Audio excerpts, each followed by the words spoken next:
இன்னைக்கு நம்ம ராஜ மீனாட்சி மருத்துவமனையோட 5ஆம் ஆண்டு தொடக்க விழா. ராஜ மீனாட்சியோட வருங்கால மருமக நீயே இப்படி லேட்டா வரலாமா? எங்க லவ் பத்தி நீ ஆதித்யா அவங்க அம்மா கிட்ட சொல்றேன்னு சொல்லிருக்கான். நம்ம சேர்மன் திருமதி ராஜ மீனாட்சி அவர்களை வரவேற்கிறோம். வணக்கம். இந்த ஹாஸ்பிட்டல் இவ்ளோ சிறப்பா இருக்கிறதுக்கு காரணம் என் பையனோட உழைப்பு தான். இந்த நேரத்துல என் பையன் ஆதித்யாவோட கல்யாணத்தை பத்தி ஒரு முக்கியமான விஷயத்த இப்ப உங்க எல்லார்கிட்டயும் நான் சொல்ல போறேன்.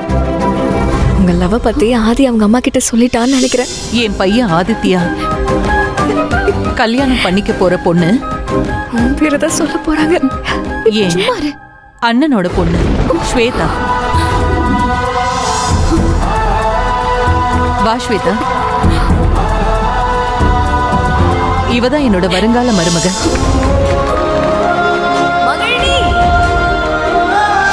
இரு மலர்கள் புத்தம் புதிய மெகா தொடர் விரைவில் உங்கள் சன் டிவியில்.